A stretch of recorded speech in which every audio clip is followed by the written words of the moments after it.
Today, we're ranking every monster in solo leveling, from the weakest to the absolute apex of destruction. And trust me, by the time we reach the top of this list, we'll be dealing with being so powerful that even national level hunters wouldn't stand a chance. But before that, like this video, subscribe to the channel, and let's keep going. Okay, let's start with the lowest level monsters first. Goblins. As demonstrated by King Taeshik's opinion of them, goblins are notoriously known for how weak they are, with even E-rank hunters capable of killing them with little trouble, and only have strength in numbers.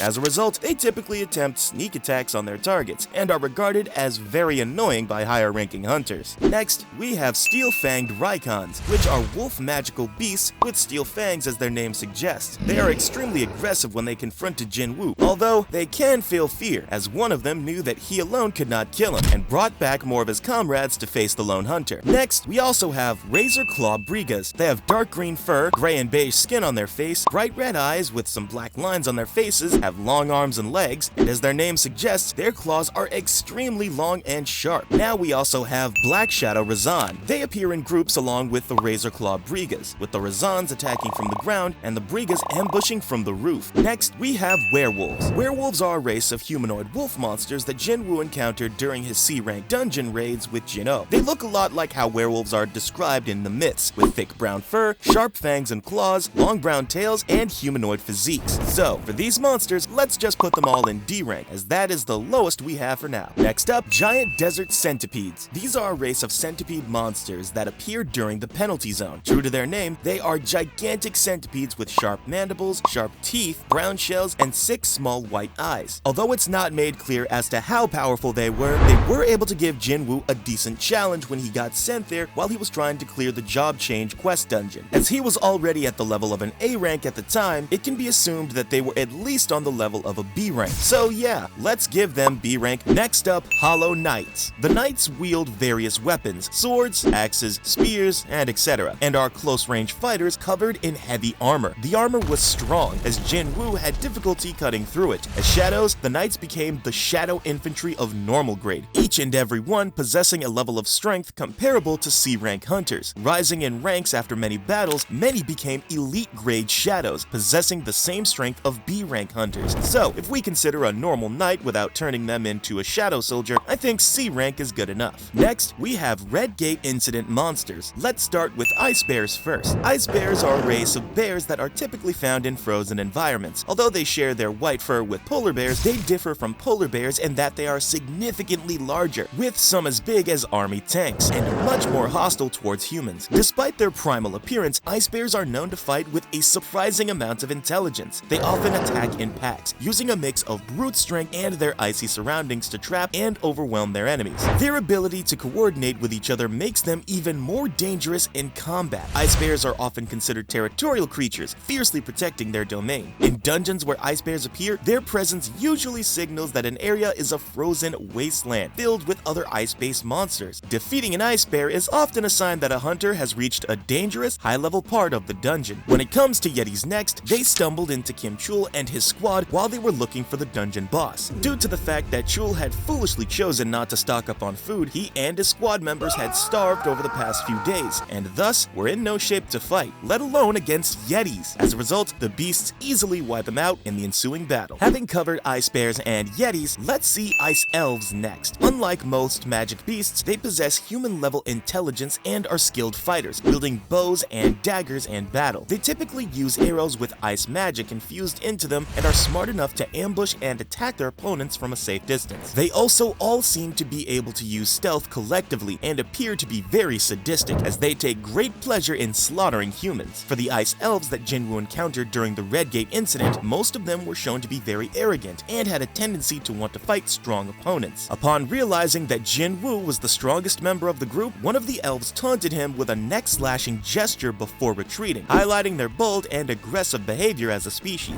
So keeping these things in mind, I think the B rank will be fair enough for all of them. Now, the final monster in the Red Gate incident arc was Baruka. You see, Baruka was the leader of the Ice Elves and the boss of the Red Gate dungeon. Baruka was considerably powerful, to the point that Jinwoo acknowledged he could never beat him in a solo fight, and only succeeded by triple teaming the Ice Elf with his strongest shadows at the time, Igris and Iron. Baruka was proficient with his use of his dagger, shown by being able to match the sword fighting of both Jinwoo and Igris. igris. He was also able to resist direct hits by the fire magic of Jinwoo's shadow mages, as well as resisting the poison effect from Kasaka's Venom Fang. Even while pinned down and outnumbered, Baruka was still able to dodge a near-fatal attack from Jinwoo. Baruka was also able to use his stealth ability, which lets him camouflage with his surroundings and hide all traces of his presence, essentially turning himself both physically and magically invisible. So, if you ask me, this guy is easily on S rank. Next up, Hollow Magicians. In the Job Change quest dungeon, the third challenge Sung Jinwoo encounters are the Magician class Knights. These enemies utilize a variety of magical attacks, including detection spells specifically designed to counter Jinwoo's stealth skill. The presence of these mages adds a layer of complexity to the challenge, as their support abilities, summoning magic, and lack of a direct counter from Jinwoo's arsenal make them formidable opponents. Now, we don't have an exact ranking for how strong these guys are, but considering that Jinwoo was able to raise them as elite grade shadow soldiers, it's safe to assume that they were at least B rank, if not pushing into A rank magic beast territory. Okay, having covered Hollow Magicians, the next one we have is Vulcan's Guards, Death Knights, and Earth Golems. Well, not much to say here. You see, Vulcan's Guards were a group of demons who worked for Vulcan, the second boss of the demon castle. Just like Vulcan himself, they all have red skin and red eyes and wear red armor. Despite the fact that they were at least A-rank monsters, they were no match for Iron and Igris. Now for Death Knights, they are a race of undead monsters that appeared during the raid on the Busan Gate. Although not much is known about their abilities, they are implied to be strong enough to take on A-rank hunters in battle. And for Earth Golems, they are a race of golems that Choi Jong-in and his strike squad encountered during one of their guild's A-rank dungeon raids. Despite the fact that they were A-rank monsters, Choi was able to incinerate them with just one large blast of fire. So, if you ask me, they all are indeed strong. So, let's just put them all in A rank. Next up, let us see the Orc family. Here, firstly, we have Green Orcs. These orcs are not as powerful as High Orcs, but they are known for having an acute sense of smell, as they are able to sense the exact number of humans. They are also known for having high potential to become stronger, as we see in Groktar, who was able to fight evenly against 3 High Orcs. They are also capable of strategizing and making plans. Much like the High Orcs, they have a tradition of tattooing their body for every victory, so I'll be putting them in B rank. Now for High Orcs, they are a race of red-skinned orcs that first appeared during the Hunter's Guild Gate. They are the strongest type of orcs, and each one is powerful enough to contend with an A-rank hunter. As a result, they are seen as highly dangerous and generally only appear in top-tier A-rank gates. Apart from this, these High Orcs can exhibit intelligent behavior, and some of them are even able to communicate with humans. They are also quite strong, as displayed when one of them was able to easily destroy Sun Kyun's shield with just brute strength. So let's just put them in A rank for now. Next up, we have none other than Kargal Gan. Kargal Gan was a formidable High Orc shaman, serving as the boss of the Hunter's Guild Gate and wielding immense magical power, comparable to an S-rank hunter. He had a vast arsenal of spells, from powerful barriers to terrifying curses. His hymns granted him abilities like levitation, petrification, and even fire-based attacks, making him a nightmare for weaker hunters. His fear-inducing presence alone could paralyze enemies, and he reveled in tormenting humans, considering them mere insects. However, his arrogance crumbled when he encountered Jinwoo. Witnessing Jinwoo's overwhelming strength, Kargal Gan panicked, realizing he faced a potential monarch. Despite his formidable magic and brute strength, he was ultimately no match for Jinwoo, who swiftly defeated him. After his death, Kargal Gan was resurrected as a shadow soldier named Tusk, and became a valuable asset to Jinwoo's army, retaining his powerful spellcasting abilities, but now serving under his new master's command. So, which rank should we give him? Obviously S rank, as he is quite strong. Now, this was just the second S rank monster we've seen so far. If you're enjoying the video, make sure to like this video, subscribe to the channel, and let's keep going. Next up, we have Demon Castle Arc monsters. Let's start with demons first. Demons are a race of vicious, animalistic magic beasts that hail from the Demon Castle. They were ruled by Baron, the Demon King, and the Monarch of White Flames, and the vast majority of them were wiped out under his command during the first war with the rulers. A demon's strength determines its level of intelligence. Average demons have animalistic levels of intelligence and thus behave like mindless beasts, while demon nobles have human levels of intelligence and are both dangerous and calculating fighters, with some even able to speak human languages. As explained by Essel, this can be a bad thing for demons themselves, as demons without intelligence are incapable of recognizing demons with intelligence as one of their own. So, if we look at the basic demons here here that lack intelligence, I would place them in C rank, but for intelligent demons, let's give them B rank. The second type of monster found in Demon Castle is Cerberus. You see, Cerberus was the first boss of the Demon Castle, and the gatekeeper of the castle itself. He was capable of great strength, durability, and speed. He was also completely immune to the effects of Kasaka's Venom Fang due to his superior strength, and was able to easily overpower Jinwoo in their fight. In his rage mode, Cerberus was able to buff his strength by twofold for 3 minutes at a time. So, for Cerberus, we choose A rank. Next up, Kaisel. You see, Kaisel, formerly known as Kaiselin, was a powerful wyvern once used as a battle mount by Baron, the Monarch of White Flames. With his large wyvern, 6 horns, and pterosaur-like wings, he possessed impressive aerial mobility, making him a formidable force in combat. During the return to Demon Castle arc, Kaiselin played a crucial role in Baron's confrontation with Sung Jinwoo, soaring above the battlefield while his master summoned an army of demons. Even when Sung Jinwoo tried to ground him by targeting his wings, Baron protected his mount, showcasing their strong synergy in battle. However, after Tusk's fire attack forced him to crash, Baron had to fight on foot. Once Jinwoo emerged victorious, he reanimated Kaiselin as a shadow, renaming him Kaisel. So for Kaisel, A rank is good enough. Just so you know, I'm not considering Kaisel as Jinwoo's shadow soldier here. Rather, I'm referring to what he was before he became a shadow. Next, we have Vulcan. You see, Vulcan, the avaricious ruler of the lower floors in the Demon Castle, was a terrifying force of nature. His sheer power made him a formidable opponent even for Jinwoo. His massive building-sized frame housed monstrous strength, capable of pinning Jinwoo down with brutal blows. Despite his bulky form, he was surprisingly fast, striking faster than Jinwoo could react. His durability was equally impressive, surviving a direct punch that sent him crashing through buildings without sustaining major damage. However, his most fearsome ability was Rage, which amplified all his stats by 50% without a time limit, making him exponentially stronger as the fight dragged on. Even after his defeat, his loot, like the Demon Sovereign's earrings and a World Tree fragment, highlighted his immense value. Again, I'll be putting him in A rank as well. Next up, we have Essel. You see, Essel Radiru, as a demon noble and eldest princess of the Radiru clan, was once an elite warrior with strength comparable to an S-rank hunter. She possessed impressive combat skills, particularly in spear mastery, using powerful thrusts capable of tearing through buildings. Her speed and strength allowed her to keep up with Jinwoo momentarily, though she was ultimately outmatched. Despite her noble status, she was pragmatic and cunning, surrendering to Jinwoo when necessary, and even attempting a sneak attack when he let his guard down. However, after the downfall of her clan, Essel lost a significant portion of her power, dropping to the level of a mere C-rank hunter. While her abilities declined, her survival instincts and resourcefulness remained intact. Her role in distracting Demon King Baron played a key part in Jinwoo's victory, showcasing that her strength wasn't just physical, but also in her adaptability and quick thinking. So, I'll be giving her a C rank. In the same arc, we also have Metis. You see, Metis, the god of the departed souls, was a formidable necromancer who ruled the 75th floor of the Demon Castle. Standing twice the height of an average human, his skeletal visage and tattered cloak reflected an eerie command over the dead. As a boss-tier entity, Metis wielded immense necromantic magic, summoning thousands of undead to overwhelm foes. However, his strength lay more in his army than direct combat, making him weaker than higher-floor demons. When Jinwoo faced him, Metis relied on sheer numbers, but his minions proved ineffective against Jinwoo's superior shadow soldiers. Despite his vast mana pool and high-level magic, Metis was swiftly defeated. His death granted Jinwoo powerful rewards, including the Demon Sovereign's necklace and rare crafting materials. So for him, B rank is good enough. And now, we reach the highest level, where we have the King of Demons, Baron. You see, Baron, the King of Demons and Monarch of White Flames, was an immensely powerful entity, though his true strength was never fully showcased. In his past life, he played a pivotal role in the war between monarchs and rulers, initially fighting alongside Ashbourne, before betraying him under Antares' command. Despite Ashbourne's assistance, Baron did not hesitate to turn on him, attempting to eliminate the Shadow Monarch after a grueling battle. However, Ashbourne utterly dominated both Baron and Rakan, leading to Baron's demise when he refused to reveal his true motives. A weaker clone of Baron later appeared as the final boss of the Demon Castle, where he initially overpowered Sung Jinwoo, but was ultimately defeated. The real Baron was far stronger, wielding immense strength, speed,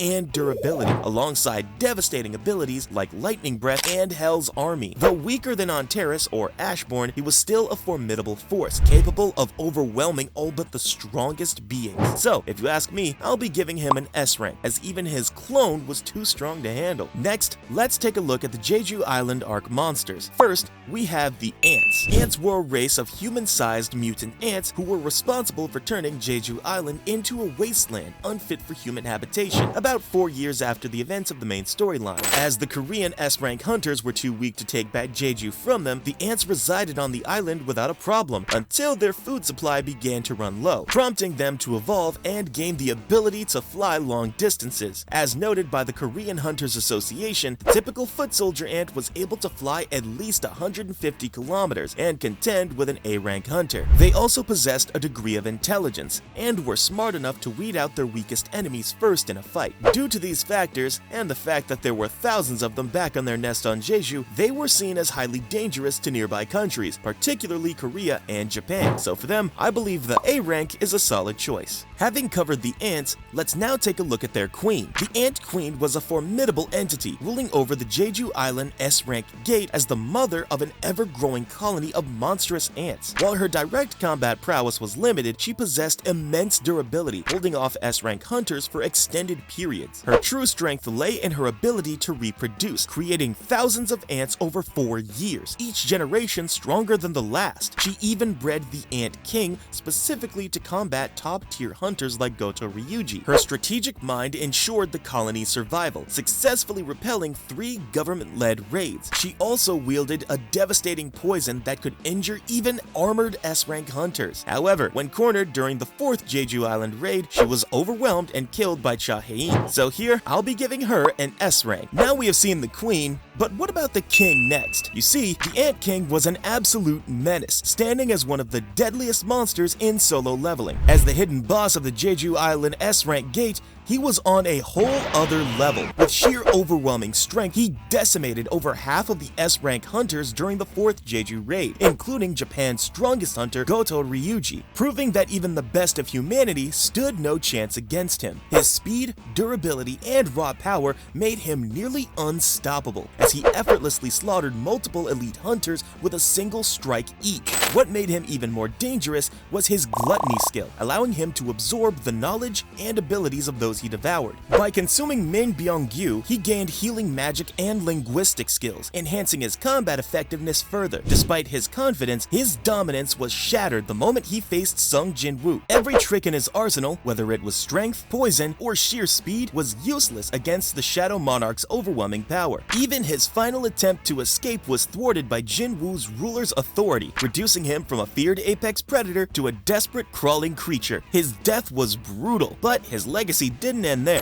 Jin-woo resurrected him as Beru, transforming him from a nightmare-inducing monster into one of his most loyal and powerful shadow soldiers. The Ant King's terrifying reign was brief, but his raw power remains one of the greatest showcases of just how dangerous magic beasts could be. So for the Ant King, he is easily on S+ rank. Next up, we have twin-headed ogres and nagas. They are considerably powerful, to the point that they are able to take on multiple A-rank hunters at once, and are notoriously known by the nickname Gravekeepers, partially because they are often found in dungeons that contain undead magic beasts. As a result, they usually appear as dungeon bosses, although there are exceptions where they appear as foot soldiers instead. Now when it comes to nagas, as noted by Woo Jin-chul, nagas are strong enough to contend with A-rank hunters, and have scales thick enough to serve as armor or shields. So let's just give both of them A rank. Next up, Giant Arachnid Boriura. This giant spider was the boss of the insects dungeon. It is a massive spider with a gray carapace on its abdomen. It also has multiple glowing red eyes. As a C-rank boss, it is a powerful magic beast capable of great power. It's also able to spit bursts of corrosive acid. Well, not more to say here. Let's just give it a C rank. Next, we have statues. You see, the statues within the Kartanon Temple are terrifyingly powerful constructs designed by Kandiru. Unlike ordinary dungeon monsters, they serve as enforcers of the temple's commandments, instantly killing anyone who fails to obey. Some statues wield weapons, executing intruders with swift brutality, while others control the ritualistic trial with their instruments. The most formidable among them is the Statue of the God, a monstrous entity with devastating heat vision and overwhelming physical strength, capable of crushing people underfoot. Their deadliest trait, however, is their relentless nature, moving only when unobserved. They systematically hunt down those who falter, ensuring near total annihilation of intruders. Well, before giving them a rank, let us discuss the Statue of God as well. You see, the Statue of God was an absolute juggernaut, crafted by Kandyaru's strongest puppet and a nightmare for anyone who faced it. Towering over its foes, the monstrous creation possessed immense physical strength, crushing hunters with a single stomp and creating craters in the ground. Its durability was insane. Jinwoo's Demon King's daggers barely scratched it, forcing him to rely on brute strength. But its deadliest weapon was its heat vision, capable of disintegrating victims instantly with beams that moved faster than sound. Even at level 100, Jinwoo had to fight tooth and nail to bring this relentless colossus down. So for the statues, I'll be giving them S rank, and for the Statue of God, S+ rank. Having covered the statues, what about their creator next? You see, Kandyaru, the architect of the system, was immensely powerful, acting as both the hidden boss of the double dungeon and the moderator of the system itself. Kandyaru possessed immense physical strength. As a testament to this, he was able to send Jinwoo flying with one punch and push him to his limit over the course of their battle. He also possessed immense durability, as displayed by how he was able to tank several nasty injuries from Jinwoo during their battle and continue to fight back without much trouble. Not only that, Kandyaru was an incredibly proficient fighter. He also appeared to be even skilled in both hand-to-hand and sword-based combat, and was able to easily match Jinwoo in technique regardless of whether he was wielding weapons or not. He also had near absolute power over the system and was able to manipulate it however he pleased, to the point that he could have stripped Jinwoo of his powers before Ashbourne locked him out. As a master of statue manipulation, he controlled deadly puppets like the Statue of God and was even able to use ruler's authority. So, if you ask me, this guy is easily on S+ rank. Next up, Kasuga. Blue Venom-Fanged Kasuga was the boss of the Hapjeong subway dungeon. As a high-level monster, the blue-fanged Kasuga exhibits immense physical strength and agility. It moves quickly and strikes with deadly precision. One of its most dangerous traits is its blue fangs, which are filled with potent venom. A bite from the Kasuga can inflict severe poisoning, making it a significant threat even to experienced hunters. The creature's tough scales provide it with excellent protection, making it difficult to injure with regular attacks. This durability requires hunters to employ advanced tactics and powerful skills to defeat it. Since Kasuga was the initial monster Jinwoo fought, I would give it a C rank. Next, we have Red Commander Igris. You see, Igris was the most dangerous opponent that Jinwoo ever faced as an A-rank hunter, with the latter believing that he only won by luck, and that Igris was likely strong enough at the time to give the best A-ranks out there a run for their money. It should also be noted that the version of Igris that Jinwoo fought against was far weaker than the one that served under Ashbourne. Igris possessed great strength. He was able to cut through stone pillars as if they were made of butter, and easily overpowered Jinwoo with brute force, as displayed when he was able to toss him into walls, drag him around effortlessly, and punch large craters into the ground with seemingly little effort. Igris also possessed great speed and was able to catch Jinwoo off guard with his movements. He also possessed a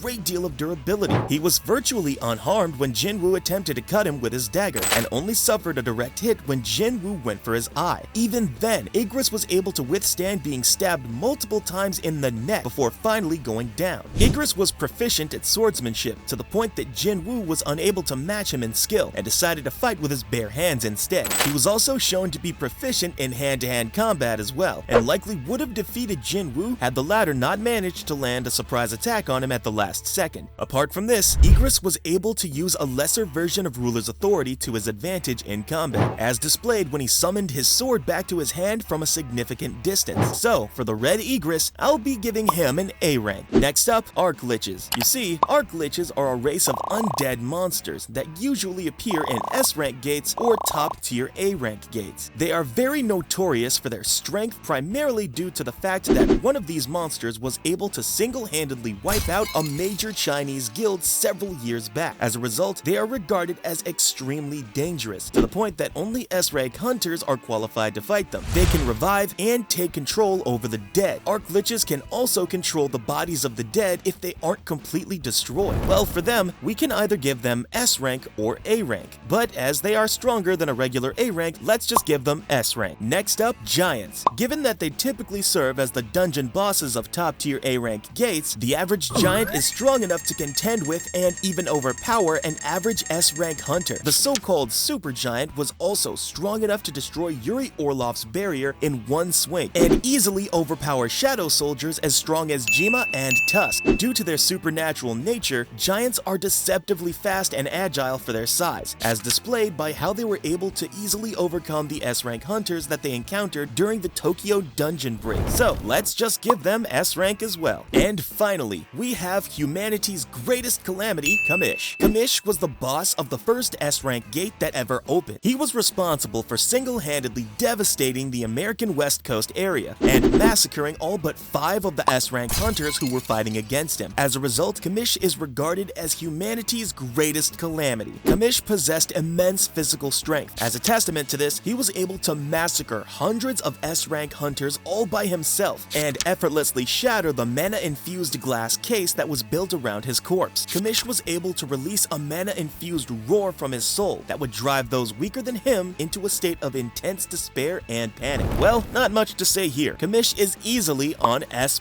rank. Click on this video next, where we have made Sung Jin Woo fight the strongest anime characters of all time. Go on, check it out.